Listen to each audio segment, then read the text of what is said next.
Bienvenidos, familia de Iglesia Amistad, a nuestra segunda semana de la serie de secuelas. Es una bendición poder compartir con todos ustedes. Espero que cuando ya estén viendo este video en sus grupos pequeños, ustedes doy por hecho de que ya han escuchado o escucharon el domingo la predicación, o tal vez en la aplicación de Iglesia Amistad escucharon el sermón. Si ustedes no escuchan el sermón, las preguntas que tenemos para ustedes no van a servir mucho. Recuerden que las preguntas están basadas en el sermón que estoy compartiendo los días domingos, que aquí en estos videos, en estas clases, estas pequeñas y cortas clases, simplemente son un recordatorio de lo que nosotros tenemos para todos ustedes. Esta semana estuve hablando acerca de la mezcla. Durante el mensaje estuve compartiendo la idea de cómo los primeros creyentes, hablando del libro de los Hechos que abarca 30 años, los primeros 30 años del cristianismo, esos primeros creyentes, la verdad es que la iglesia mayormente era una iglesia judía. Las personas que se habían convertido mayormente eran judíos. Habían algunos otros gentiles, habían algunas otras personas que también se habían convertido, pero en la mayoría de las personas que se habían convertido al cristianismo habían sido judíos. Así es que la iglesia tenía un sabor bien judío. Y miramos en las diferentes historias que compartí cómo tanto Pedro como Pablo están teniendo dificultades para salirse de esa mezcla, porque ellos estaban mezclando las dos cosas. Pero nosotros miramos que hay dos pactos: el pacto del Antiguo Testamento, donde Dios lo hace específicamente con el pueblo de Israel, y el pacto del Nuevo Testamento, donde Dios a través de Jesús lo hace ahora. Es un nuevo pacto con las naciones, con todas las personas. Miramos que ambos pactos son incompatibles, que ambos pactos, si tú buscas y traes esa frase de preguntar qué dice la Biblia acerca de eso, tal vez nos vamos a encontrar que la Biblia en una parte dice una cosa y en otra parte dice otra cosa. Tal vez en una parte dice ora por la destrucción de tus enemigos, pero en el Nuevo Testamento dice ora por tus enemigos. Así es que son dos cosas totalmente diferentes en todos los aspectos. Por eso es que es importante que no estemos mezclando, que vamos a terminar con un cristianismo en el cual no era la intención de Dios que quedáramos de esa forma. El antiguo pacto, voy a leer algunos versos bíblicos. Éxodo capítulo 19, versículo 4 al 6, dice en este pasaje: ustedes son testigos de lo que hice con Egipto y de que los he traído hacia mí, y como sobre las águilas de águila. Si ahora ustedes me son de todo obedientes y cumplen mi pacto, fíjate, está hablando de un pacto, será mi propiedad exclusiva entre las naciones. Aunque toda la tierra me pertenece, ustedes serán para mí un reino de sacerdotes y una nación santa. Este pacto que Dios estaba haciendo con Israel es un pacto precisamente entre Dios y la nación de Israel, entre Dios y el pueblo judío, entre Dios y los hebreos. Ese es el pacto que Dios estaba haciendo. Era un pacto que totalmente se basaba en la obediencia que el pueblo de Israel debería de tener hacia los mandamientos de Dios. Es decir, no era el problema el pacto no era el problema, pero la idea era que el pacto iba a probar que el pueblo de Israel, por nosotros los seres humanos, somos incapaces de obedecer los mandamientos de Dios y que íbamos a necesitar algo más. Ese antiguo pacto fue hecho para que nos llevara a una meta, para que nos llevara a nuestro Señor Jesucristo. Entonces, cuando ese antiguo pacto se acabó por la aparición de nuestro Señor Jesucristo, ese pacto entonces se terminó.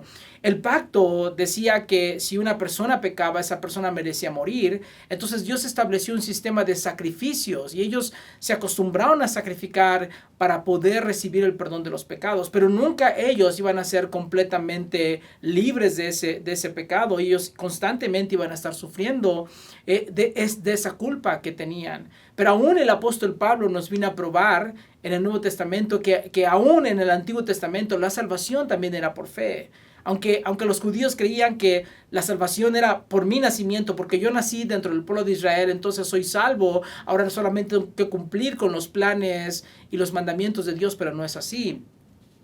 La Escritura nos enseña en Hebreos capítulo 8, versículos 7 y 9, dice así: efectivamente, Si ese primer pacto hubiera sido perfecto, no habría lugar para un segundo pacto. Se está hablando Hebreos y diciendo, el primer pacto hubiera sido perfecto, pero no lo era perfecto. Y no que el pacto no era perfecto en sí, sino que las personas que estaban cumpliendo con ese pacto no eran perfectas. Entonces había necesidad de un pacto mejor.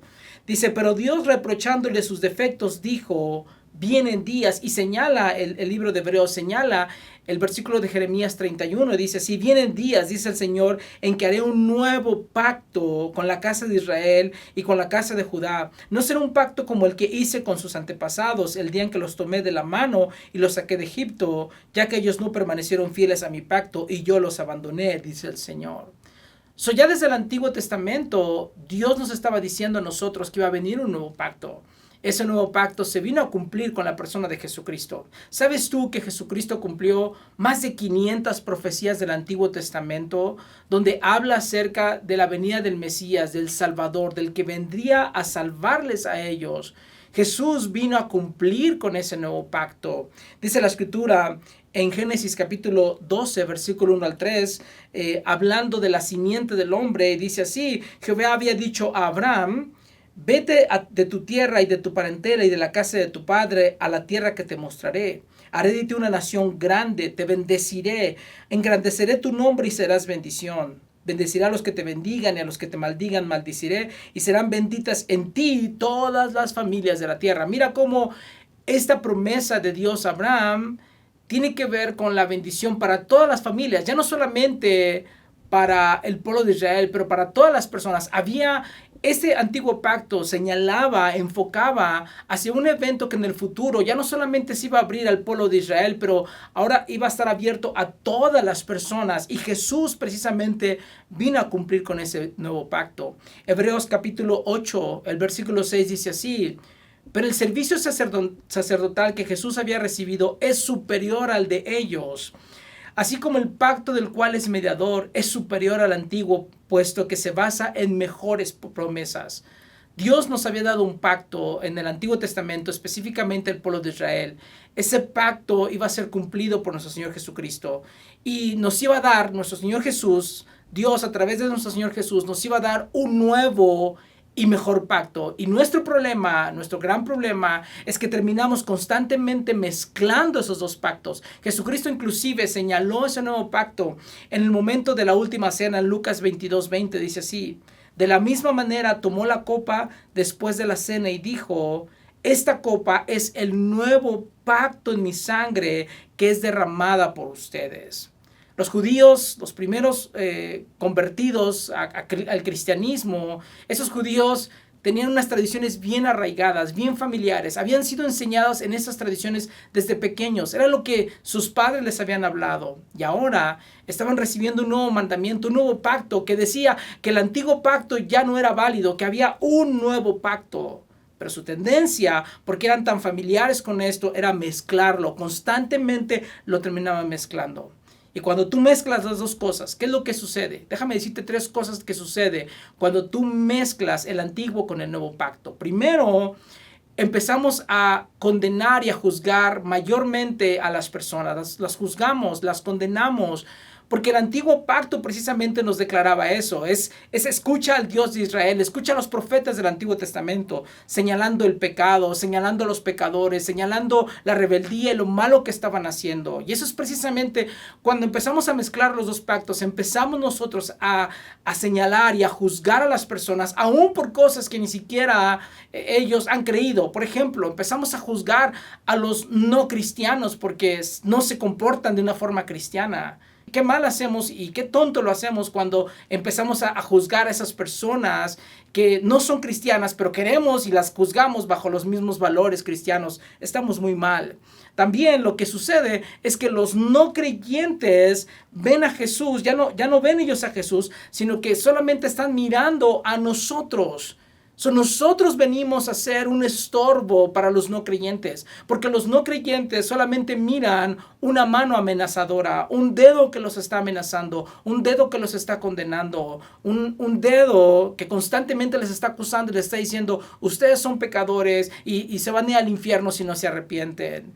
A veces predicamos con enojo acerca del pecado y con alegría acerca de que se van a ir al infierno. Y entonces lo que termina pasando, la tercera cosa, es que la gente no creyente termina rechazando el evangelio. Pero escúchame, termina rechazando el evangelio no por Dios mismo, sino por el comportamiento de nosotros los creyentes, que estamos señalando, acusando, condenando a aquellas personas. Constantemente lo estamos haciendo. Y este es un gran problema. Déjame darte algunos ejemplos de la mezcla que yo hacía. Me recuerdo mucho en mis primeros años de cristiano, cuando la primera cosa que hacía constantemente después de hacer algo que no era correcto, no necesariamente un pecado, pero tal vez alguna mentira, tal vez algún enojo. Te voy a decir lo que pasaba y lo que sucedía. Todos los domingos tenía que llegar a la iglesia, llorar, ir al altar y arrepentirme, llorar, ir al altar y arrepentirme. ¿Por qué? Porque estaba viviendo no bajo la gracia, sino bajo la ley del antiguo pacto. Pensar que esto me va a llevar al infierno y esto me va a llevar al infierno y darle más crédito a muchas otras cosas que a la gracia de Dios, estaba totalmente yo equivocado. Otro gran ejemplo era cuando yo creía que las personas, si no hablaban en lenguas, no habían recibido el Espíritu Santo. Y para mí era una gran controversia, porque la Biblia dice que todas las personas que recibimos a Jesús, el Espíritu Santo viene a morar en nosotros.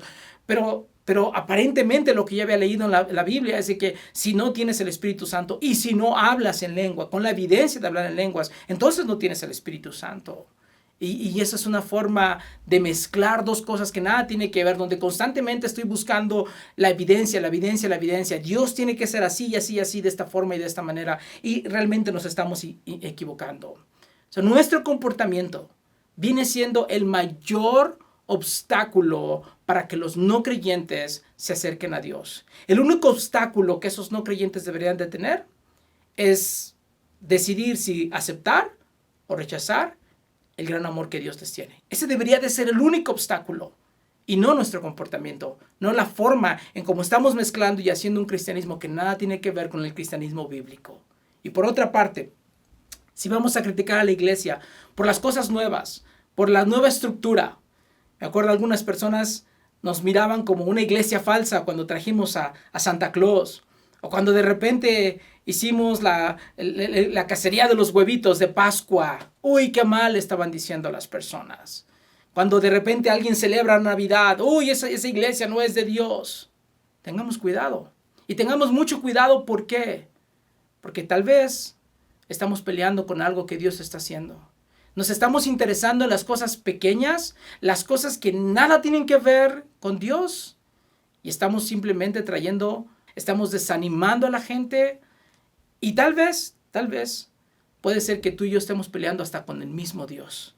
Dios está usando cualquier cosa, menos pecar, para alcanzar a un alma nueva para Cristo. Y eso es lo que tú y yo deberíamos de hacer. En vez de estar enfocándonos en cosas que no tienen nada que ver con las cosas celestiales. Dios puede ocupar cualquier cosa que está en esta tierra para alcanzar a uno más para su reino. Y eso es lo que deberíamos de hacer. Eso se llama gracia.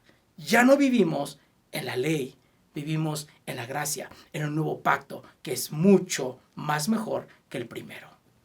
Los dejo con sus preguntas. Tomen el tiempo, hablen entre ustedes y recuerden que nos falta una semana más de la serie de secuelas. Gracias por escucharme y nos vemos la próxima semana.